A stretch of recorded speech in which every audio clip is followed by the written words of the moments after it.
Hai Sobat Kata Cerita, sudah siap dengarkan cerita selanjutnya? Let's go! Episode 10. Mikaela terus saja tertawa, ia merasa itu lucu. Namun beberapa saat kemudian ia pun mulai menghentikan tawanya saat melihat Amar yang sedari tadi diam menatapnya saja. Mikaela berdeham untuk menetralkan rasa malunya itu. Sudah selesai tawanya? Tanya Amar dengan datar sambil mengangkat tinggi sebelah alisnya. Udah, sahut Mikaela dengan ketus. Kalau begitu, kamu harus tanggung jawab, ucap Amar. Hah? Tanggung jawab apa? Tanya Mikaela dengan kebingungan. Nih, Amar menunjukkan kedua tangannya yang diperban semua oleh Mikaela, menyebabkan dirinya tidak bisa mengendarai motor. Itu, sorry, ucap Mikaela seraya menggaruk kepalanya yang tidak gatal itu. Namun Amar hanya memutar kedua bola matanya dengan malas. Ya udah, gue antar lu, tapi nanti ya, setelah gue nganter ini dulu, soalnya gue udah ditunggu. Imbuhnya lagi. Akhirnya Mikaela dan Amar pergi meninggalkan kafe tersebut, menuju mobil milik gadis itu terparkir. Begitu sampai di mobil milik Mikaela, seketika Amar terdiam saat mengingat motor miliknya itu. Lalu, motor saya gimana? Tanya Amar yang sudah tersadar itu. Oh, motor lu, gampang. Serahin semuanya sama gue, sahut Mikaela dengan bangganya sambil menepuk dadanya. Lagi-lagi Amar hanya memutar bola matanya saja, enggan menanggapi kesombongan gadis tersebut. Tidak lama kemudian Mikaela mengeluarkan ponselnya dan menelpon seseorang yang tidak Amar ketahui siapa itu. Setelah selesai, gadis itu segera mematikan ponselnya dan menghadap ke arah Amar lagi yang berdiri di belakangnya itu. Mana kunci motornya? Ucap Mikaela yang mengulurkan telapak tangannya ke Amar itu. Ambil di sini, sahut Amar yang melirik tasnya sebab tangannya masih terasa nyeri bila ia buat banyak bergerak. Namun sepertinya Mikaela salah paham akan perkataan dari Amar tadi. Terbukti dari respon Mikaela pada Amar. Dasar mesum, nakal-nakal gini gue gak semesem itu juga kali, hardik Mikaela. Hah? Mesum? Beo Amar yang sekarang bergantian tidak mengerti maksud perkataan gadis yang ada di hadapannya ini. Kenapa dirinya dikatai mesum? Memang apa yang dia perbuat? Begitulah isi pikiran Amar. Ya, lo minta gue ngambil kunci motornya di saku depan celana lu kan? Tuduh Mikaela. Astagfirullah. Amar yang mendengar jawaban Mikaela seketika langsung menepuk jidatnya. Aduh. Pekik tertahan Amar saat dirinya tidak sengaja membuat gerakan spontan pada tangan kanannya yang terluka itu. Namun Mikaela hanya diam tanpa memperdulikan Amar yang kesakitan. Bahkan ia menyorakinya dengan mendengus kesal. Syukurin, makanya jadi lelaki itu jangan mesum, cibir Mikaela. Orang lagi kesakitan bukannya dibantuin malah disorakin, sahut ketus Amar. Bodoh amat, jawab Mikaela. Amar hanya bisa berdecak kesal saja. Lagian juga siapa yang mau mesum sama Anda? Tubuh tepos kayak triplek aja bangga, sindir Amar yang mulai mengeluarkan mulut berbisanya itu. Apa lu bilang? Gue tepos kayak triplek?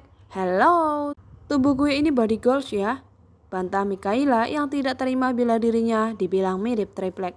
Alah, body goals dari mana? Orang kayak triplek gini, kok dibilang body goals sih? Sibir Amar. Ih, memang susah ya ngomong sama laki yang so alim kayak lu, yang artinya cuma cewek pakai gamis dan hijab saja, sahut Mikaela yang sudah gregetan itu. Bahkan kedua tangannya sampai ia buat seperti ingin mencakar wajah Amar. Memang saya alim kok, dan lagi memakai gamis serta hijab itu semua kewajiban semua wanita muslimah tahu, jawab Amar yang menatap Mikaela dengan tajam. Alah, tapi nyatanya mereka yang pakai hijab dan gamis kelakuannya malah kayak gitu. Munafik tahu gak sih kalian itu? Cemooh Mikaela yang tidak sadar bila ucapannya sudah di luar jalur. Hai, ucapanmu itu ya.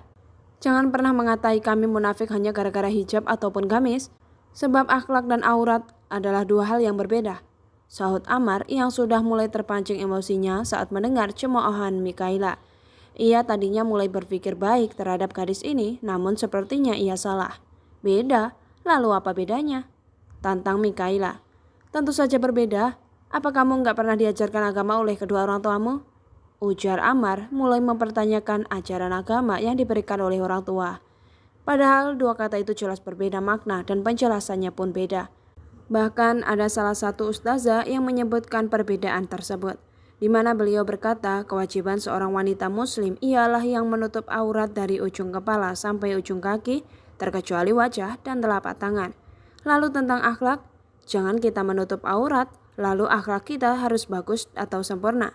Tidak, semua itu butuh proses. Yang terpenting adalah niat kita menutup aurat karena lillahi ta'ala, bukan untuk tren atau gaya-gayaan saja.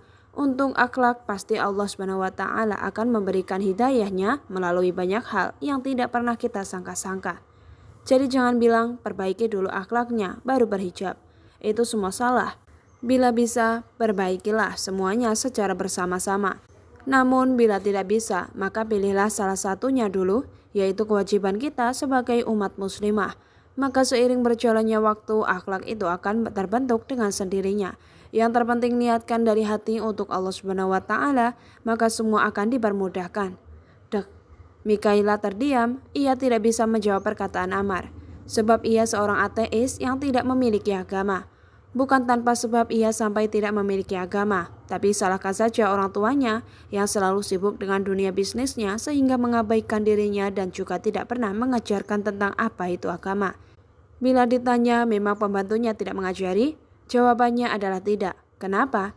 Entahlah, ia sendiri pun tidak tahu. Kenapa diam? Tanya Ammar sambil menatap Mikaila dengan bertanya-tanya. Gue... Mikaila tidak bisa menjawab pertanyaan dari Ammar. Ia menatap sekeliling guna mencari cara untuk mengalihkan pembicaraan mereka.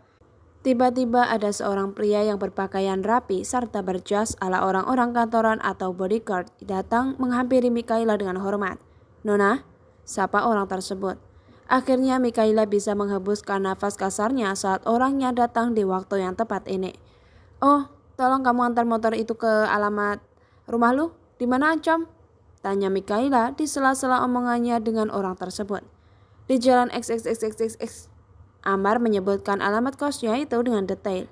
Nah, ke tempat itu, ucap Mikaila yang tidak mau mengulanginya.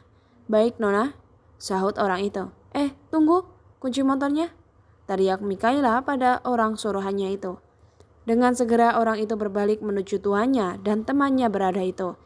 Cepat serahin kuncinya, titah Mikaila yang bersedekap dada itu. Mas, tolong ambil di tas saya ini, kuncinya ada di dalam tas saya, ucap Ammar dengan datar sambil sesekali meringis tidak enak tersebut. Dengan segera pria tersebut membuka tas milik Ammar dan mencari kunci di dalamnya. Untuk saja Ammar tidak bawa banyak barang, ia hanya membawa ponsel, powerbank, dompet, tisu basah, serta kabel data saja. Mikaila yang melihat itu sedikit kepo akan barang bawaan Ammar. Ia sedikit menjijitkan kakinya guna mengintip apa yang dibawa saja oleh Ammar.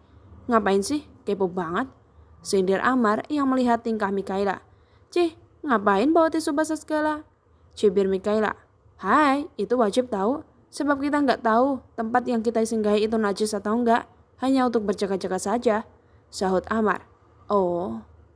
Bersambung, lanjut di episode 11.